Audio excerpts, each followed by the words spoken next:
Well, good afternoon, everyone.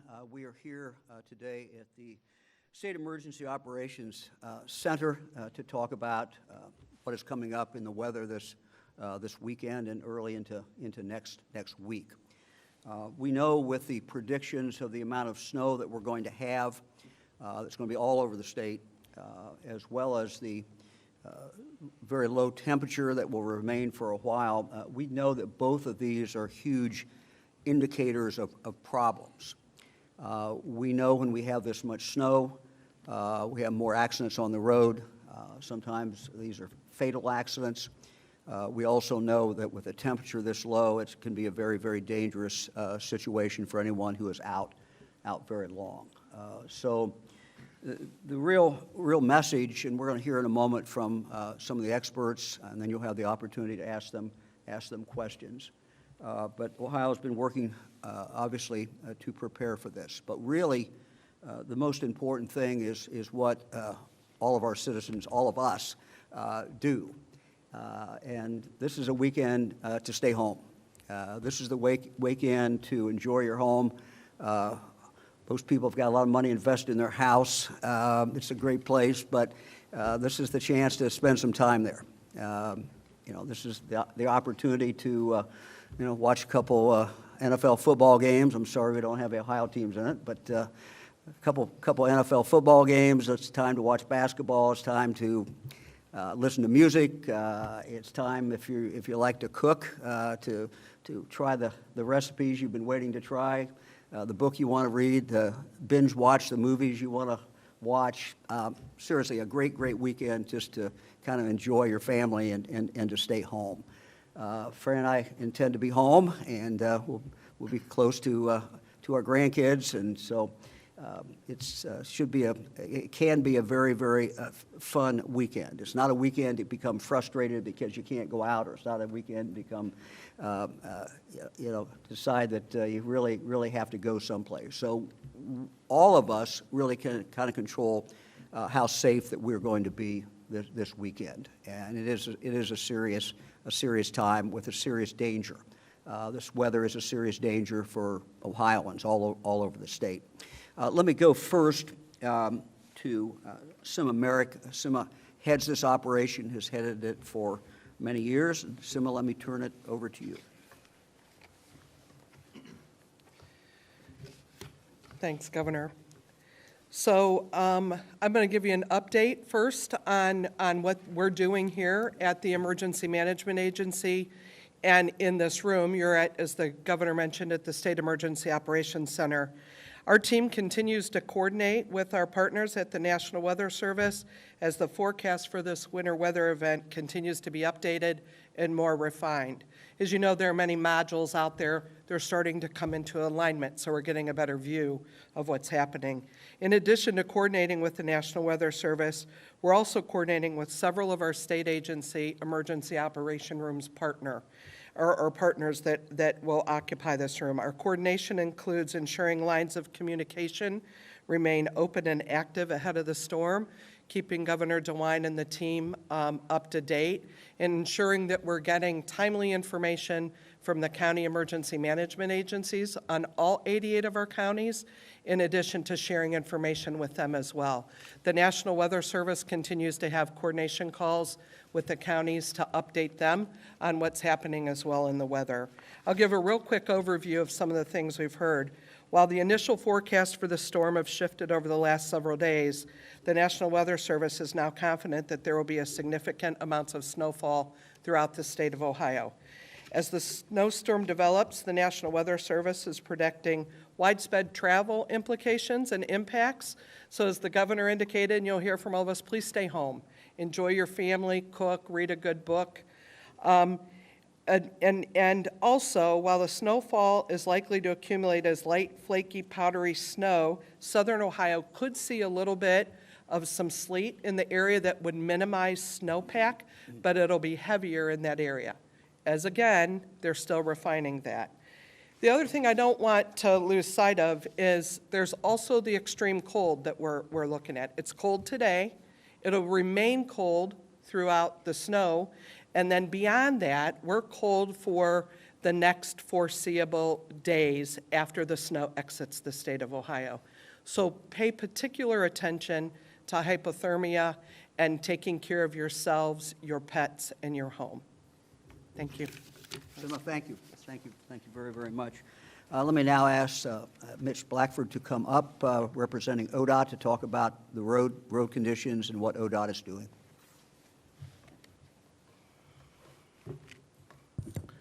Good afternoon, everyone. Thanks for attending. Thank you, Governor DeWine, and thank you, Director Merrick. The Ohio Department of Transportation is well prepared for this event. We continue to monitor operational readiness, and we pay key attention to those metrics. We have ample stocks of salt. We have a lot of salt brine. We have other liquid de-icers available. Our mechanics have done a great job going through our fleet, given those last final safety checks, repairing the fleet to maintain that operational readiness in advance of this event. We continue to pay attention to the weather. Director Merrick just gave an update in regards to that weather, so we will continue to monitor the weather with our partner National Weather Service as well as our forecasted vendor in regards to how we staff accordingly depending on the hour and the shifts. So I want to focus my comments on three main topics that will keep the motorists safe as well as our employees safe and keep our highways, roads, and bridges well maintained and safe out there. So one of my first topics is obviously we're encouraging everyone to stay home, but if you must travel the roads this weekend, we encourage you to use our traveler information service, which is ogo.com or the OGO app. That's OHGO, and we highly encourage you to use that app. In that app, we have about 1,300 cameras available that you can view in advance of your travel, so you can get well educated and have an awareness in your travels out there. So check ogo.com or the OGO app. You can view those cameras. There's weather sensors out there. There's weather, and there's a lot of great traveler information service out there. Secondly, we always encourage everybody to give our crews room to work out there. They're trying to clear the roads for the motoring public, and they're trying to clear the roads for themselves. So these employees dedicate a lot of their family time and obviously their weekends and nights to try to maintain safe and passable roads for the motoring public. Try to slow down if you're going to pass, and return the favor and keep them safe as you travel the roads. If we get as much snow as predicted, it seems like the weather event is changing and it might be potentially more snow out there. Please be patient.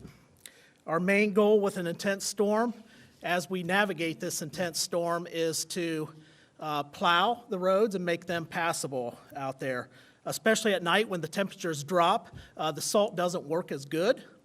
So it's a little bit slower to work out there. So we'll continue to plow the roads overnight. Salt maybe some intersections that need attention, as well as some lanes in the interstate out there. So please be patient. Give us room to work. And then once the snow ends, daylight is our friend and sunlight is our friend. So that gets the salt working.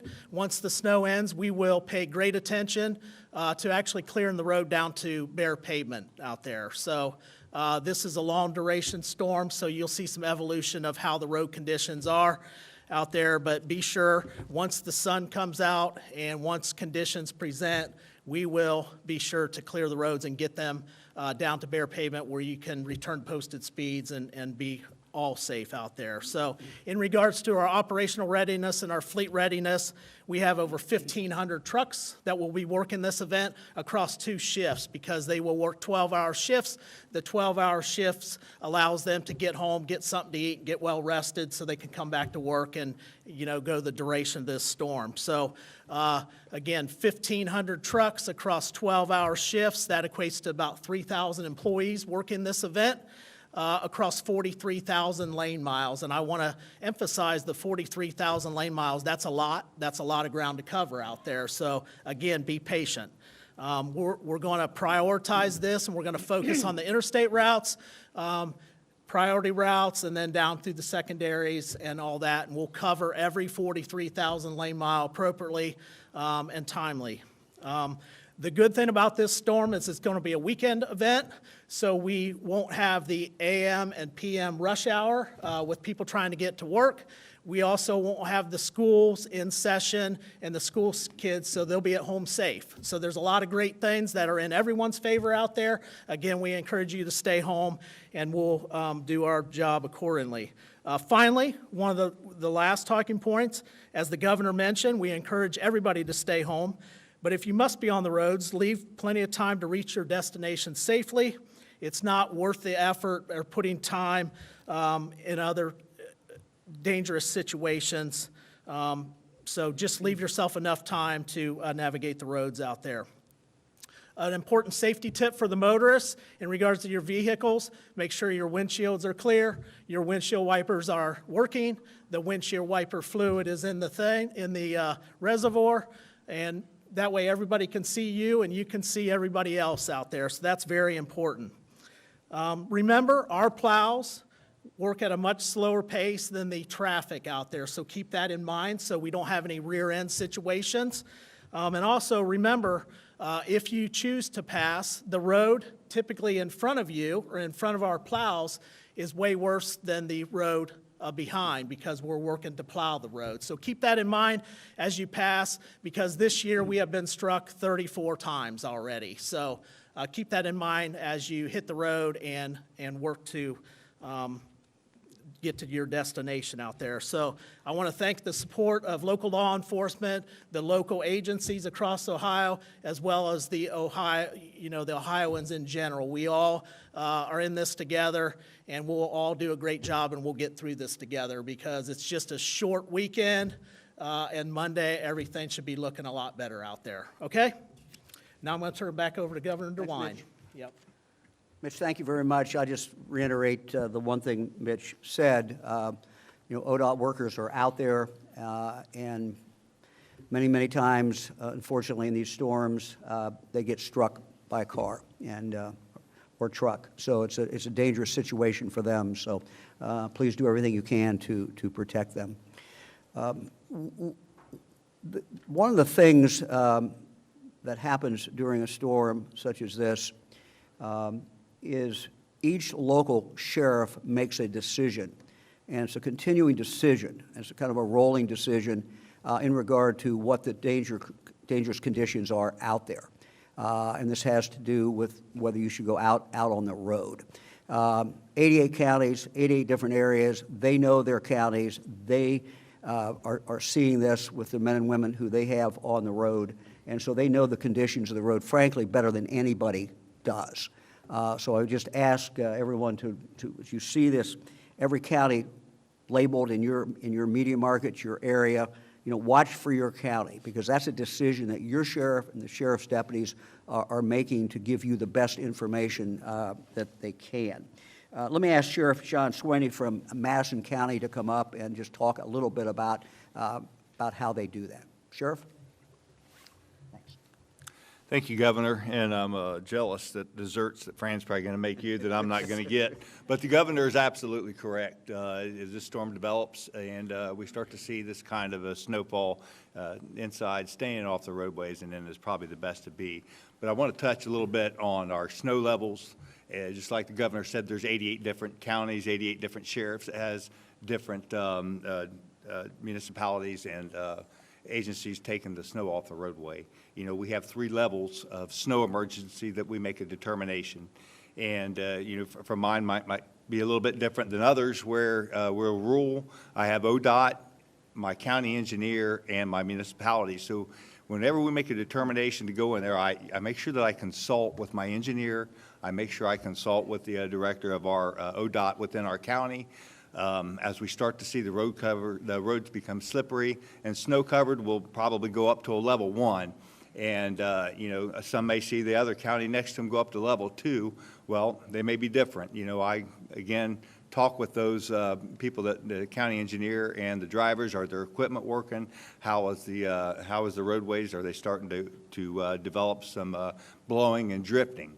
As they become blowing and drifting, then we might go up to a level 2 snow emergency. At that point in time, we ask that you only travel on the roadways if you absolutely have to. Make sure you have the essentials at home so that you don't have to get out. And, we may stay at a level 2 for quite some time, even though if it might start to get a little bit worse or you see a little bit more drifting, we start to talk with those guys, make sure the equipment's still working and their drivers are out on the roadway. At that point in time, if it becomes to a potential that we have to see a level 3, now, at least for me in Madison County, a level 3, I kind of think we're starting to see blizzard conditions. It's not the fact that maybe that there's not as much snow on the roadway that there was at a level 2 than a 3, but our resources are starting to get tasked. Our troopers are not able to respond to the cars in the ditch. Our deputies can't get to the location. Our firefighters, our squads can't get to render you aid. So that's why we consider when we go to a level 3 that at this point in time, it may be some time till we get to help you. So we ask that you stay off the roadway and only essential people travel. Other than that, like the governor said, make sure that you get with your local sheriffs in the state of Ohio, see what levels they're at, and make that determination if you really think you need to travel or not. Said there's a lot of determination. I talk with Sheriff Baldwin at Franklin County. We talk a lot when these storm hits. Our levels might not be the same. We may be seeing the same snowfall, but our resources are differently. So I want to thank everyone, and thank you, Governor, for giving us the opportunity to speak. Appreciate it. Thank you very much. Now let me introduce Colonel Jones of the Ohio State Highway Patrol to kind of talk about how the patrol is approaching this and what they're doing to prepare. Colonel? Thank you, Governor. Well, good afternoon. Winter in Ohio has a way of reminding us of how quickly conditions can change and really how little control we sometimes have once we're on the roads. That's why the message from the Ohio State Highway Patrol today is incredibly important. We need to make the best decisions before you travel.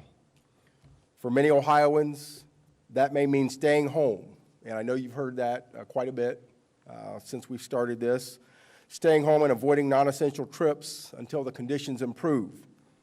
Last winter, there were more than 15,000 crashes on snow, ice, and slush-covered roads across Ohio.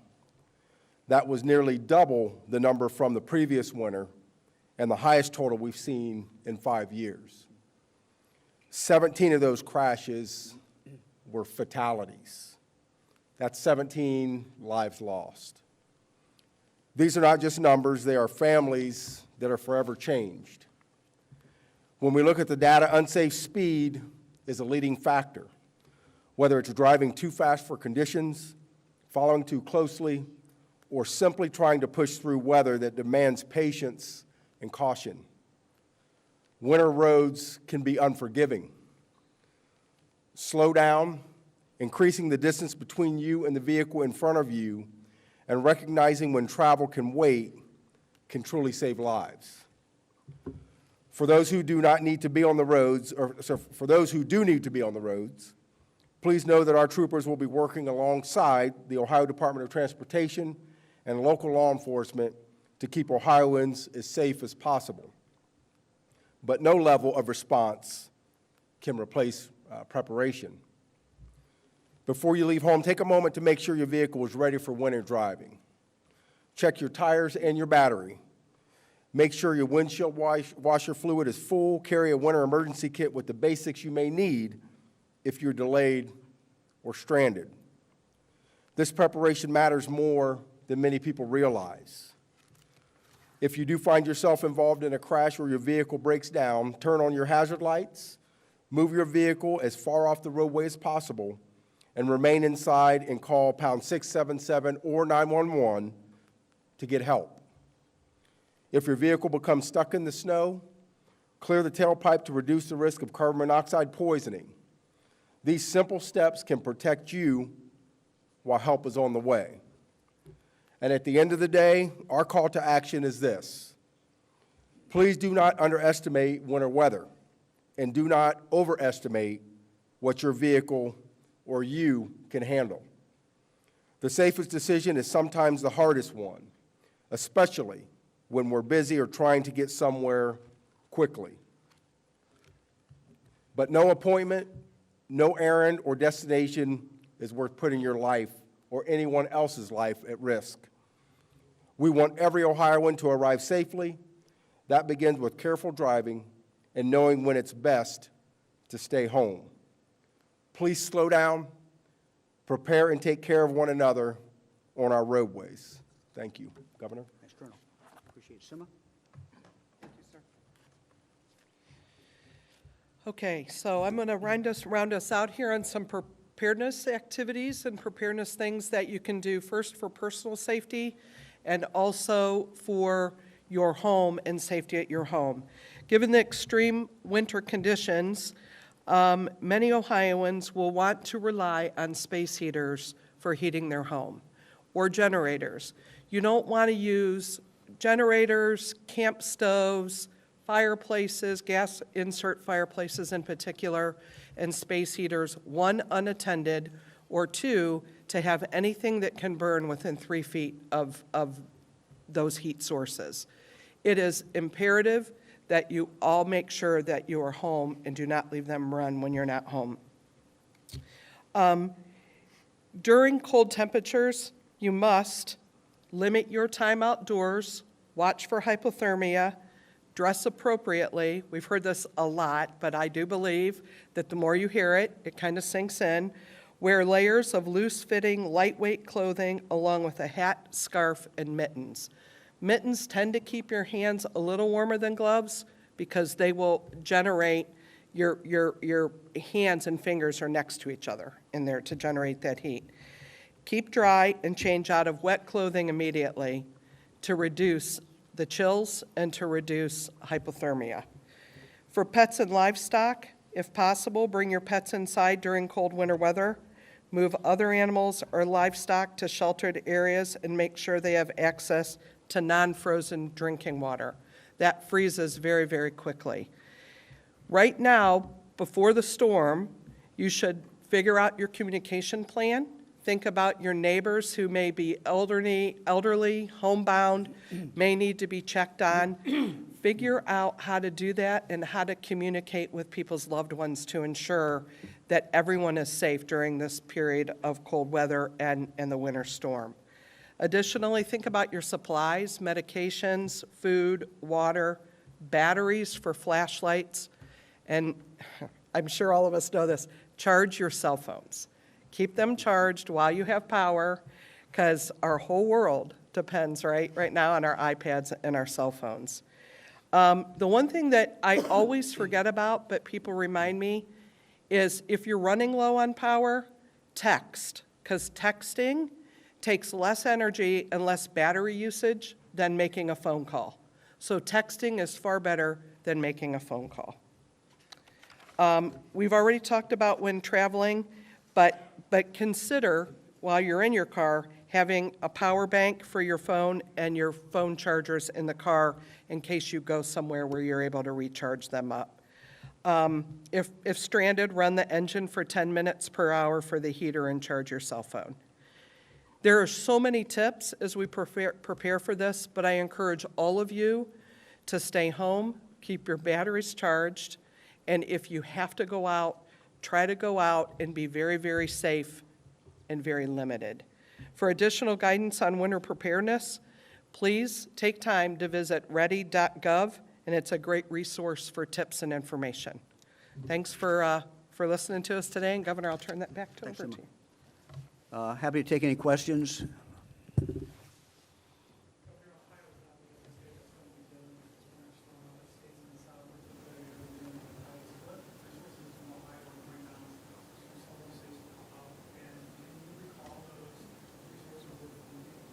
Yeah, let me check to see if we have any resources that have left Ohio. Colonel, anything, any No, sir. communication? I don't think We don't have any requests at this time. No pending requests at this time. I mean, one of the things that, certainly could happen, it looks like we may avoid a lot of the ice. And ice, as we know, is, a real problem as far as lines coming down, and there are other states that are look like they're going to get hit with this ice. So this could be an evolving situation where we may be asked for help as we move forward. Anybody else? Governor, you just mentioned electricity. What, are the companies ready for, situations that when power lines go down and more people that, without electricity, it's hard to be informed of the situation? Yeah, I mean, the utilities companies we've been in contact with them. They are ready. And again, we hope we avoid the ice. That's what's the killer in taking the lines down. And so we hope we avoid that. We'll see if the projections are correct. So, but they assure me that they are ready. So. Are there any resources or recommendations the state is giving to municipalities and other communities for how to help the homeless or the unhoused population during the storm? Well, again, I mean, we're in touch with the local communities. This is handled generally, locally. But that, it certainly is always a concern when you have temperatures down as low as it is now, and it will remain, particularly in regard to our homeless. So, yeah. One of the things, we've been involved in doing, ODOT has been involved in basically loaning salt out. So we've been, it's never distributed perfectly. So we do have salt, and we have been sharing that. So.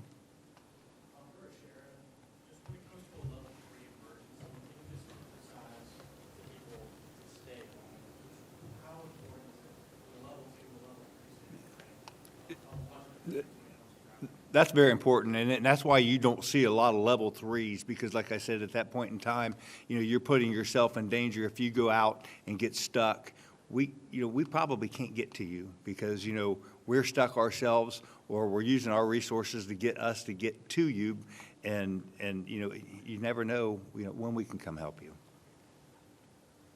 Anybody else? Did you take a non-emergency question? Sure. Okay. I thought, we would get off topic at some point, so. Figures I'm thinking there. So I have a question about the security of gubernatorial candidates. There was a bill that would Sure. address giving security to gubernatorial candidates, lieutenant governor. Have you seen that bill? What are your thoughts about it? I've not read the bill. I've heard about the bill. I support the bill. We live, unfortunately, in, I would say, heightened time. The concerns, I think, about security in regard to public officials it should be heightened. That's just the world we live in today. And so, I think that, candidates who are running for governor, they do have a high profile, and it seems to me to make a lot of sense to be able to give them the help that they need. Governor, I also have a off-topic question. So about 4 months ago, the Supreme Court said that you guys owed $100 million in nursing home payments. They haven't happened yet. Any sense of when? No, we're talking to members of the legislature. We'll be dealing with this. We follow the law, so. Right, just with the nursing homes are saying they're going to owe taxes on that money, and they actually don't have it yet to pay those taxes. Okay, we'll take that into consideration. Anybody else? So what is Fran fixing something special for this kind of weather? I hope. I hope. What's the usual fix for bad weather? Well, I can only wish, and I haven't talked to Fran, so this is what Fran will do. But if we had chicken and noodles, that would be wonderful. If we had chicken and biscuits, that would be wonderful. Might even a pie would be great. Anyway, I can wish for a lot of things, but I will guarantee you we eat well. So we'll be doing fine. Anybody else? If she has a snow recipe, will you share it with us? Yeah, maybe she could. I'll ask her to put one up online. How's that? I have to call. I have to see if she can do that. That'll be good. So yeah, look, there's a lot of great things you can do at home, and having a weekend where you've got an excuse that you don't really have to go somewhere because you're not supposed to go somewhere, and it's not safe to go somewhere is not all bad. Depending on your preference, you know, get your bottle of wine or get a six-pack or, you know, whatever you like to do, and watch the football and stream movies and play cards, whatever people like to do. It's, you know, I intend to enjoy the weekend, so I hope everybody else does, and we just hope everyone stays safe. And that's really the concern, that we get through this weekend and everybody comes out of it, and we move on and go about our lives. So good luck to everybody. Thank you.